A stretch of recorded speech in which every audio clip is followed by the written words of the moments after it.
फिर भी आप सभी को हार्दिक शुभकामनाएं। इस वक्त मैं लक्ष्मी की पूजा कर कर आ रही हूँ। लक्ष्मी जी के धागे हैं, देखिए मेरे हाथ में ये धागे भी बंधे हुए हैं, देव के नाम की मेहंदी भी लगी हुई है और मैंने उस पर देव भी लिखा है। थोड़ा आप लोगों की पोटली को व्यवस्थित करने में, आप लोगों को कोरियर भेजने में और आज पोटली की आखिरी पूजा करने में बहुत ज्यादा बिजी दिन था। और ये व्रत करवा चौथ की तरह होता है तो पानी भी नहीं पिया तो थोड़ी एनर्जीज डाउन रहेंगी। सो बस आप संपूर्ण हो गया है सब कुछ, बस इंतजार है पहले नवरात्रि का जब आपकी पोटलियां, जादुई पोटलियां आपके घर आएंगी, खूब धन बरसे आपके घर में छप्पर फाड़ कर।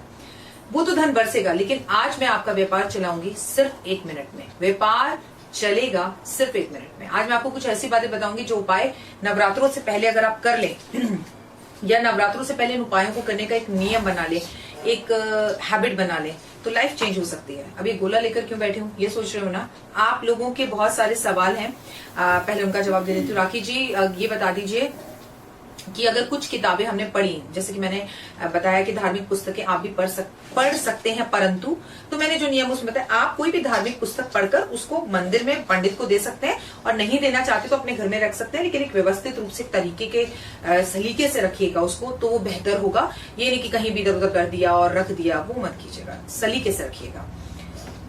दूसरी बात, किताबें पढ़ने के बाद आप अपने पास रखें, पंडित को दें, ये पर्टिकुलर आपकी मर्जी है।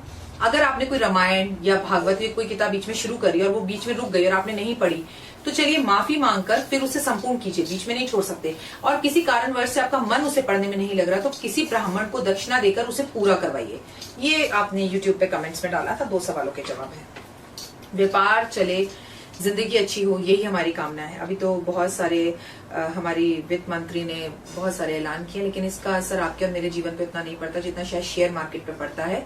तो चलिए फिर भी सरकार की एक बेहतरीन कोशिश है और उसके लिए क्लैप होना चाहिए कि चलिए कोई बात नहीं, चीजें बेहतर हो, बढ़िया हो। मैंने अपनी एक वीडियो में पहले बताया था कि शनि जो है वो मार्गी हो गए, सही रास्ते पर चल रहे हैं, सीधे चल रहे हैं, सीधी चाल कर देगी उल्टा कमाल कई लोगों के लिए, और कई लोगों के लिए बहुत बेहतरीन काम करेगी।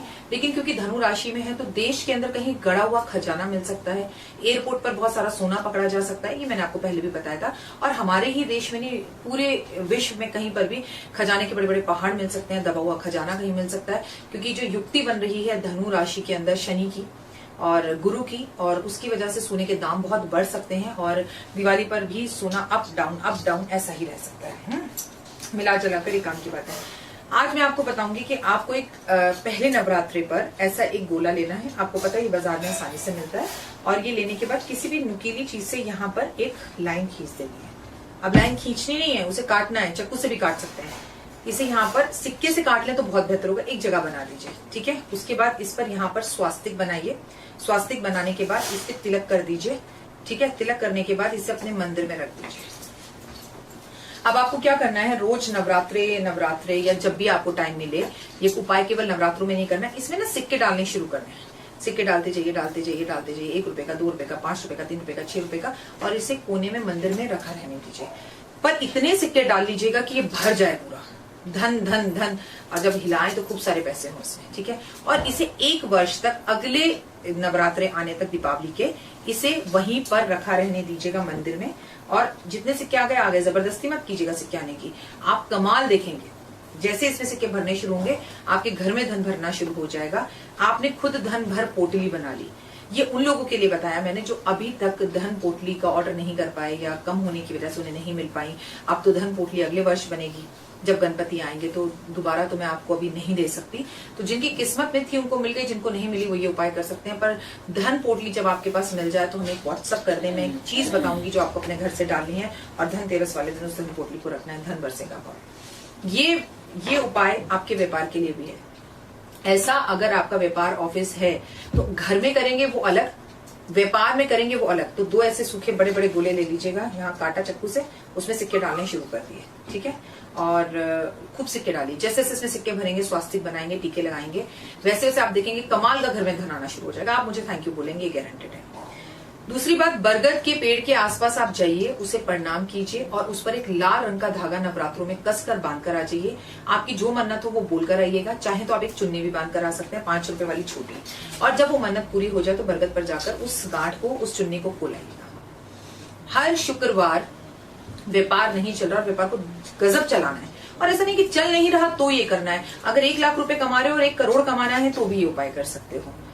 हर शुक्रवार 9 साल से छोटी बच्चों को, मतलब जिन्हें पीरियड्स नहीं होते, ऐसी बच्चियों को, ऐसी छोटी देवियों को आपको मीठा कुछ खिलाना है। नारियल की बर्फी खिला सकते हैं या खीर खिला सकते हैं। ऐसा लगातार कम से कम 9 शुक्रवार कीजिए, और ये आप नवरात्रि के शुक्रवार से शुरू कीजिए। आप अपने जीवन में बदलाव देखिए, आप मुझे थैंक यू बोलेंगे। ये मैं आपको लिख कर देती हूँ। अगर आपके ऊपर कर्जा बहुत ज्यादा है और कर्जा उतर ही नहीं रहा, घर में धन नहीं आ रहा, तो अपने घर की दक्षिण की दीवार पर एक होल्डर लगाकर एक लाल रंग का बल्ब लगा दीजिए और उसे हर टाइम जलने दीजिए, हर टाइम, एनी टाइम। वो कभी बंद ही ना हो। लेकिन एक बात नोटिस कीजिएगा, वो बड़ी जल्दी जल्दी फ्यूज होगा। फ्यूज हो फिर उसे बदल दीजिए, फ्यूज हो फिर उसे बदल दीजिए, लेकिन वो बल्ब बंद नहीं होना चाहिए। आपके घर में गजब का धन आएगा। दक्षिण की दीवार पर कोई पूछे ये बल्ब क्यों लगा रखा है, तो बड़बड़ बड़बड़ कर अपने उपाय, अपनी बातें बता मत दीजिएगा। ये राज है और इसे राज ही रहने दीजिएगा। ये ड्राइंग रूम में हो तो बेहतर है, वैसे बेडरूम में भी कर सकते हैं। वैसे ड्राइंग रूम की तरफ की दीवार पर दक्षिण की आप ऐसा करें तो बेहतर होगा। अगर कर्जा बहुत ज्यादा चल रहा है और नहीं उतर रहा है, घर में धन नहीं आ रहा है, तो घर की मालकिन को, मालिक को, जो भी घर के अंदर बड़े हैं, उन्हें रोज सुबह उठकर घर की झाड़ू को प्रणाम करना शुरू कर देना चाहिए कि इस घर से कर्जे को दूर करो, हम पर दया करो, हम पर कृपा करो और हमारे घर का कर्जा उतरे। और घर से भी बाहर जाओ तो झाड़ू को प्रणाम कर जाओ। करना शुरू कीजिए। व्यापार चलेगा 1 मिनट में। ये वो चमत्कारी उपाय है जिनका रिजल्ट आपको 24 घंटे में दिखाई देगा, और ये आप मुझे खुद से बताएंगे।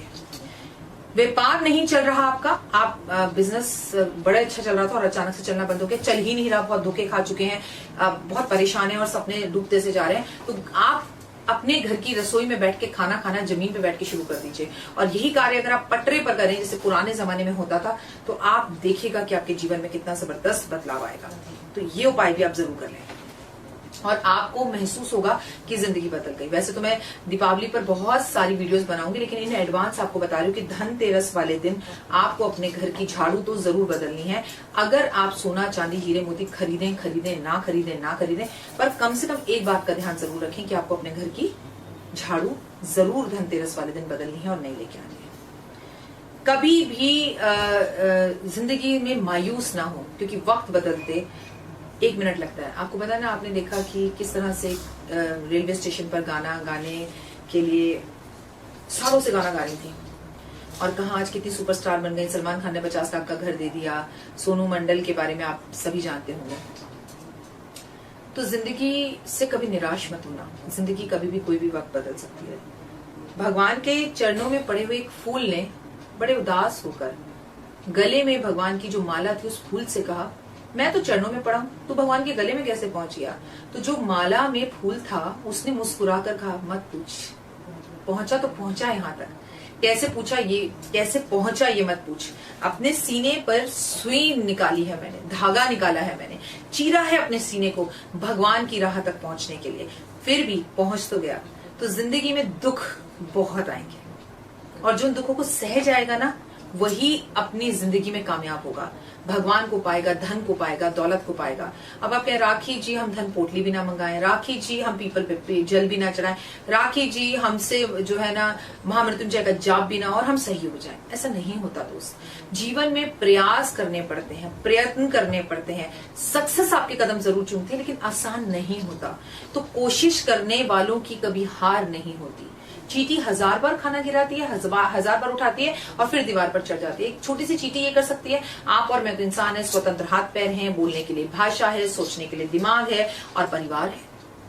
अगर आपके परिवार से नहीं बनती, कि मेरे भाई से नहीं बनती, एक घर के अंदर कलेश है, एक घर के अंदर लड़ाई झगड़े हैं, घर के अंदर बहुत प्रॉब्लम्स हैं, तो फिर आपकी संसार में किससे बनेगी? देवरानी जेठानी को नहीं देखना चाहती, माँ बेटों को नहीं देखना चाहती, भाई को नहीं देखना चाहता, तो आपसे बड़ा फेल कोई नहीं है।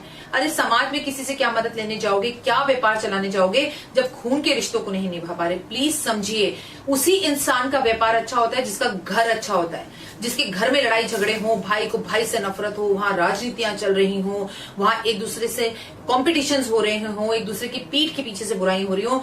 मैं आपको रिटर्न में देने को तैयार हूं। दुनिया में भगवान विष्णु भी धरती पर आकर अगर आपको उपाय बताएं तो आपका भला हो ही नहीं सकता। घर समेटो व्यापार सिमट जाएगा। घर समेटो व्यापार सिमटने से ये नहीं कि बंद हो जाएगा, आपके हाथ में इस तरह से आ जाएगा कि आप टेबल पे बैठ के बस note note note note note गिनेंगे। कॉम्पिटिशंस बंद कीजिए, घर के लड़ाई झगड़े बंद कीजिए, घर का माहौल हेल्दी कीजिए, घर का व्यापार बहुत अच्छा कीजिए, घर का आपका जो आप अपनापन है, अपनापन वो दिखाइए, तब आपका व्यापार अच्छा चलेगा, आपकी अंडरस्टैंडिंग अच्छी होगी, आपके रिश्ते मजबूत होंगे, तभी आपको व्यापार में बढ़त दिखाई देगी। आप जिस दिन अपने व्यापार में बैठकर ये कहना शुरू कर देते हैं ना कि मेरा व्यापार, अब तो इस काम में कोई मजा नहीं, मेरा व्यापार बेकार हो गया, चल नहीं रहा, उस दिन समझ लीजिए कि नर्क आपके दरवाजे पर खड़ा है, बस अंदर दस्तक देने वाला है। और आप पैर कैसे धोते हैं? आप अपने पैरों को अपने हाथ से साफ करते हैं कि पैर पे पैर रखकर ऐसे रगड़ते हैं? जो भी शख्स अपने एक पैर को दूसरे पैर पे रखकर रगड़ता है वो बर्बाद हो जाता है। कभी भी पैर को पैर से मत रगड़ना, हमेशा बैठकर अपने हाथों से अपने पैरों को धोना और जो